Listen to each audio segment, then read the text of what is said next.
और संतों की कोई कमी नहीं है। वर्तमान में तो विशेष बोलबाला है संतों का, और श्रद्धालुओं की कोई कमी नहीं। और समाज गिरता जा रहा है, किसी का कोई असर नहीं, किसी प्रकार की कोई मर्यादा नहीं रही। इसका कारण ये रहा कि उन संतों की शब्द में शक्ति को नहीं, और उनसे उनके असर नहीं हो सकता उन बच्चों के। वो तो श्रद्धालु हैं, परमात्मा के प्यारे हैं, परमात्मा के इच्छुक हैं, चले जाते हैं, थोड़ी बहुत देर सत्संग अच्छा लगता है, सुन भी लेते हैं, लेकिन बाहर आकर के उनके वही कर्म प्रारंभ हो जाते हैं। क्योंकि न तो उनके कोई कर्म प्रारब्ध के कर्म संस्कार समाप्त होते जिस कारण से उनको सुख हो, ताकि वो बुराइयों से बच सके। पुण्यात्मा,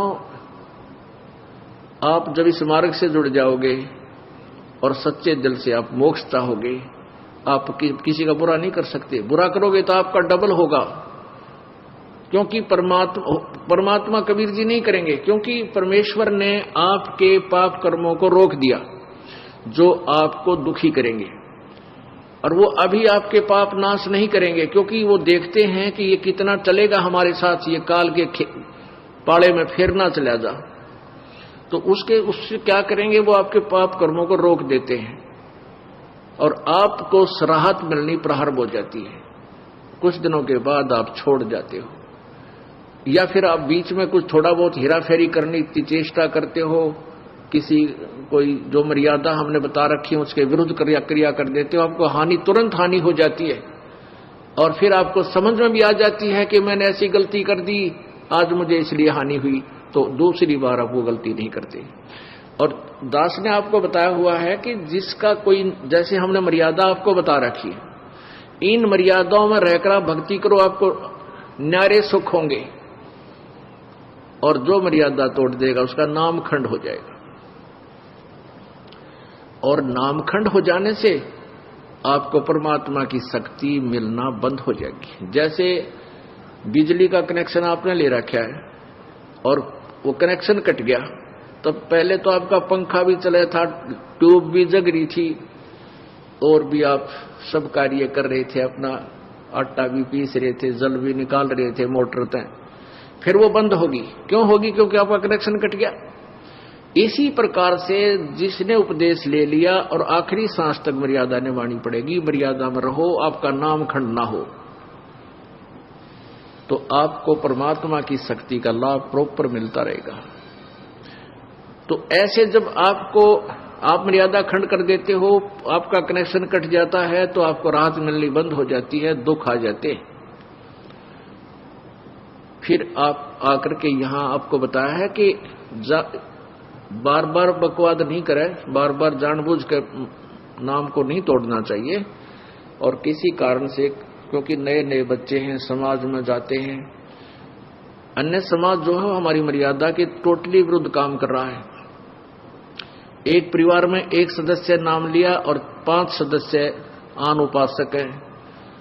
हमें भी पता है कि हमारे बच्चों का ये नाम शीघ्र सी सेट होने नहीं देंगे, तो परमात्मा के आदेश से ये ऑप्शन छोड़ दिया है कि एक आध बार किसी का ऐसा नाम खंड हो जाए तो दोबारा तुरंत ले लेना चाहिए, नहीं तो लाभ नहीं मिलेगा। तो अब बहुत से बहन बेटी भाई आते हैं, जी मेरे पर गलती होगी, माफ कर दो, क्योंकि उन्होंने गलती की, उनको दूना दुख हो गया मर्यादा तोड़ते ही, और पहले सुख होने शुरू हो गए थे। कान पकड़ते हैं जी, आगे से कोई कहता जी बीड़ी पी ली मैंने एक दिन और मुझे ऐसी हानि होगी, आगे नहीं पीऊंगा, दोनों कान पकड़ता हूं। अच्छा भाई, आगे गलती ना करना, नाम दोबारा दे देते। फिर बार बार करेगा तो फिर मालिक नहीं सुनेगा तेरी बिल्कुल भी। तो इस डर से फिर वो गलती बंद हो जाती है, ना वो चोरी कर सकता, क्योंकि ज्ञान हो जाता है कि जो अगर हम चोरी करके सेठ बनना चाहते हैं, दूना दुख होगा, डबल पाप हमारे लगेंगे, और वो चोरी किया हुआ धन आपके पास नहीं रह सकता, ये गारंटीड बात है। अब वो पाप आपके साथ रह जाएंगे जो चोरी करने से बने। एक भक्त का इकलौता पुत्र था और उसके दोनों गुर्दे फेल हो गए। उसने बताया कि मेरा इकलौता पुत्र था और दोनों गुर्दे फेल हो गए। उसके ट्रीटमेंट में मैंने लगभग 3 लाख रुपए, 3.5 लाख रुपए लगाए, यानी 10-15 साल पहले की बात है। वो कैसे लगे? पहले तो झाड़े झपटियां वाले के चक्कर में फंस गया, फिर डॉक्टरों के लोकल डॉक्टरों के चक्कर में फंसा रहा, फिर पीजीआई दिखा रोहतक में बहुत देर हो चुकी थी, कहने के दोनों गुर्दे कंडम हो गए और ऑल इंडिया इंस्टीट्यूट दिल्ली ले जाओ।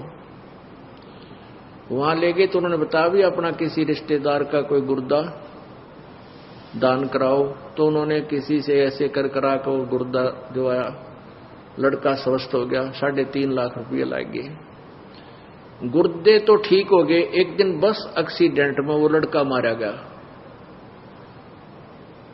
अब फिर उस भली आत्मा ने फिर अपनी सारी सत्संग सुना, उसका सौभाग्य था कि सत्संग सुनने को मिल गया उसको।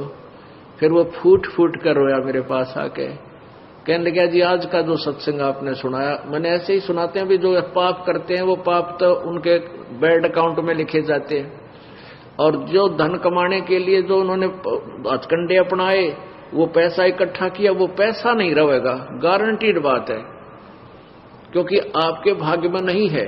और प्रारब्ध से अधिक तुम चेष्टा भी करते हो करके इधर उधर से, तो वो किसी ना किसी से तरीके से आपका खत्म होगा। किसी की भैंस मर जाएगी, किसी के बिजनेस में घाटा आ जाएगा, या कोई और कारण बन जाएगा, कोई बीमारी लग जाएगी, वो पैसे आपके ऐसे जाएंगे और वो पाप सुरक्षित रह जाएंगे आपके, वो धन नहीं रहेगा।